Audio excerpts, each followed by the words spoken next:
Hey there, welcome back to our Stony Creek journey. As you can see, it's windy. I'm downstairs and this week I want to show you a little, oh man, it's windy, a little project that we started.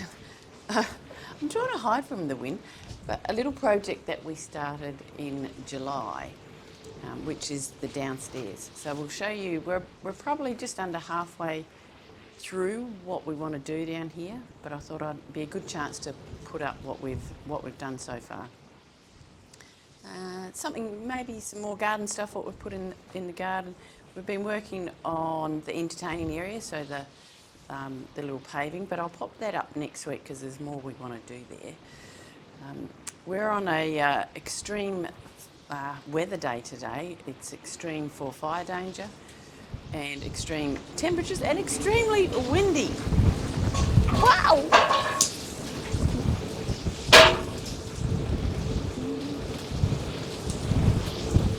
No. Just like that, big gusts of wind coming through. The temperature is around about 35, which is about 95 Fahrenheit, and we have these massive wind gusts. And things are flying everywhere. So it's an extreme fire danger risk today, so it's a bit scary. So we're not hanging around too much outside. We've done all the watering we can, and we're going to hunker down now. So yeah, enjoy this little project that we started, and then we'll show you when we're towards the end of it in another video. So enjoy. So today begins the first of many days down in this garage. And it probably looks like we've done everything on the farm and nothing to the house. And this is true, apart from early on when we painted it. This is the next project of the house, to make this area under the garage into a self-contained little unit with a couple of bedrooms for the visitors, especially for the family.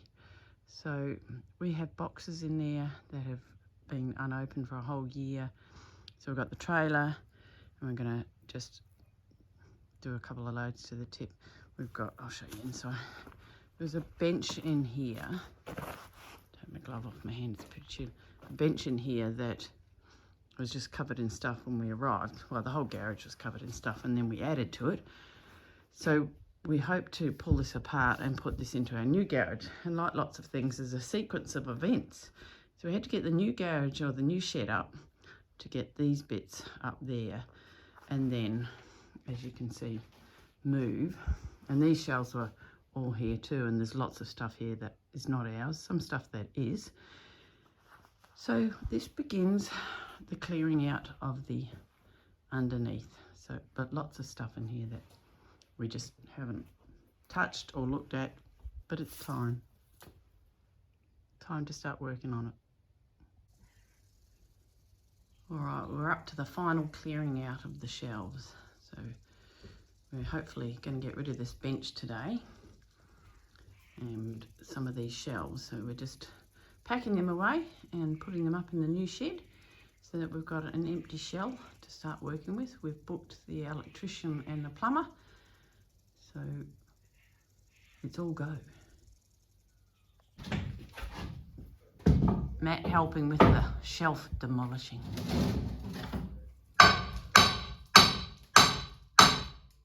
One of the projects that we've got is to convert this downstairs basement into a 2-bedroom bathroom accommodation for when the family arrive, and we can put, because the kids are going to get older and they'll want a spot where they can get away from the parents. So this will be a good retreat. And at the moment I'm just doing my least favourite job. I hate doing this. This is dry cutting concrete floor to get the plumbing in for the waste for the shower or toilet, and a vanity. I've got to cut that one yet. And then dig up all the concrete and dig a trench across to the orchard where the sewer pipe runs. So that's in the next couple of weeks to get that done. So the plumber can come. I've got timber ordered to start framing up the walls and battens for the ceilings. and doors and the like, and that'll arrive next week, so we can get cracking on this area down here. Has to be finished by Christmas. Fingers crossed. Robert has been working hard on the native garden bed, so the bit in between doing other things. Always busy. So our fire pit is coming along. Nearly there. Nearly there. I'll just finish the base off and then maybe mortar in a few of them. See Yeah. how it looks. But So, I'm happy with the size.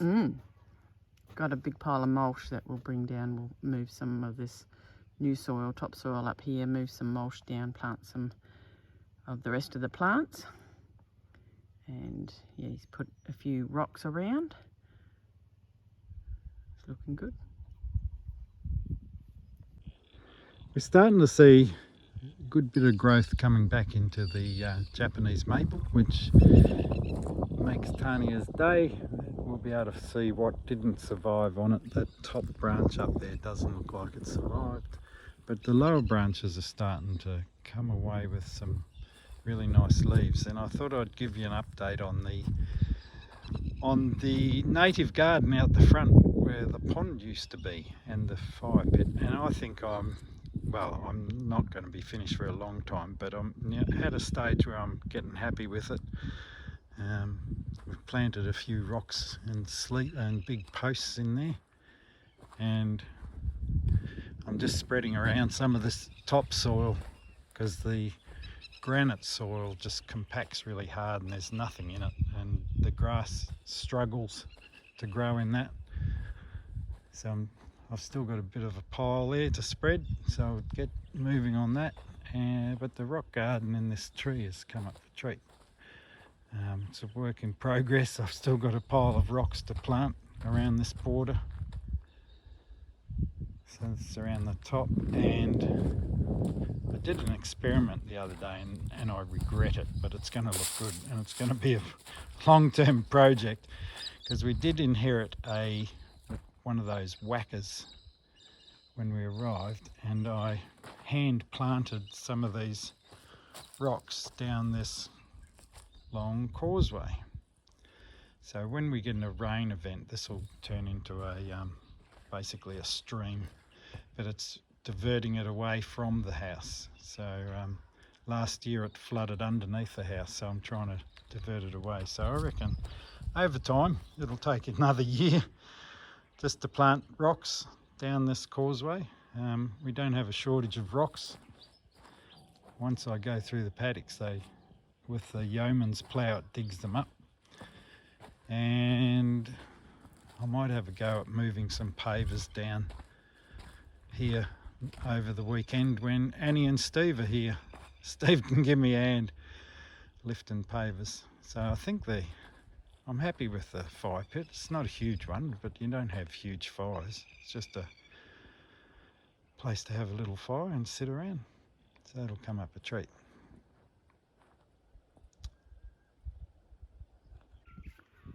Today it's time to chop and drop our cover crop, but before we do, we're just getting a pick for the animals because it's such beautiful green luscious feed that we're going to go and give them a little present. They will love that. They will. It's so fresh. So we'll do that before we chop and drop it.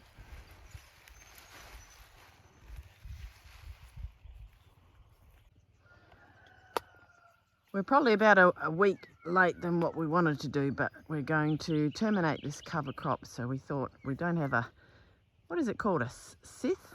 Scythe? So we're just going to whip a snippet and a mechanical scythe. Yeah, and just leave it on the ground. So yeah, got the whippersnipper out, and I'll show you what it looks like when it's done.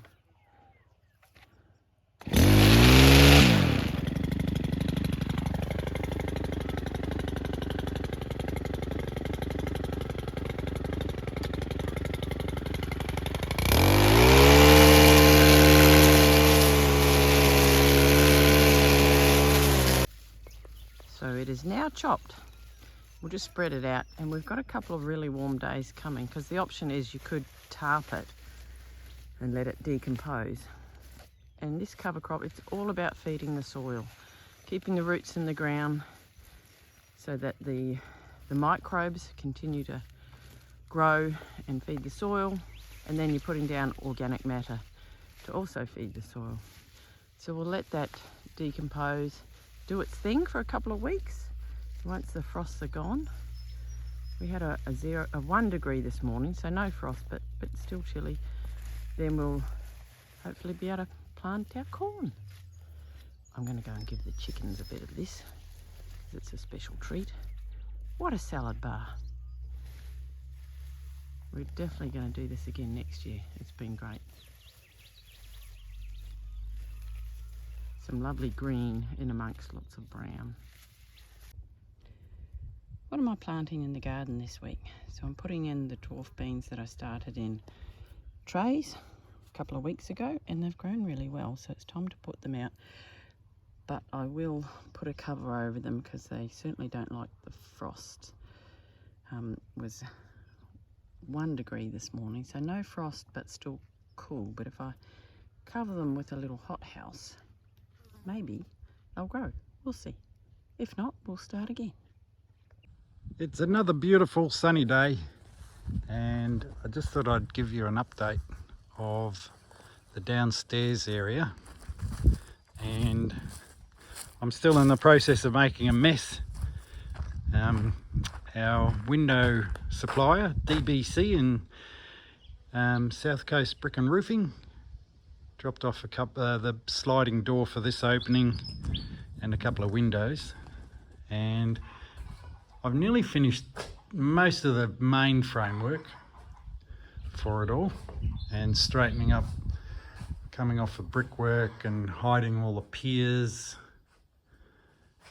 and covering it in. I've got to move all the stuff out of this bedroom, and so I can finish off the wall framing in here. But for all intensive purposes, that's the big door to go in. There's the cupboard there for under the fireplace. The bathroom with the floor dug up and all the timbers in place. So the plumber's coming next week, or the week after, one of them. And the electrician's coming back next week as well, so to do the roughing. So I'm getting there slowly but surely. I've got quite a few doors to hang and pocket doors to put in, but they'll all come along. All the bathroom kits here, the toilet, the shower base, the taps, the vanity basin. I have to get the actual vanity stand made by someone, so that's easy enough, but this is my little work in progress.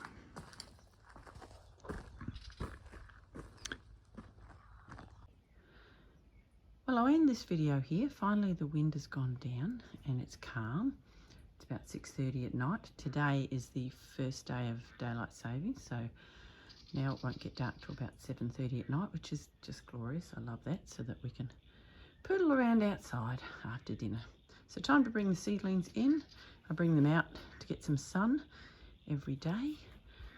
They didn't really like the wind, so I'll bring all these in. I've harvested some broad beans and some snap peas and collected the eggs for the day.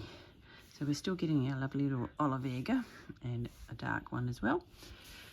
And I'm about to pick up some Araucana fertilised eggs soon, so I'm going to start incubating again, because the girls at the moment, the broody hens, are not very reliable, and so I'm going to incubate again. So I look forward to doing that. So have a great week. Thanks for tuning in to our channel again. We appreciate everybody that views us and watches us, and until next week, we'll see you back on the farm.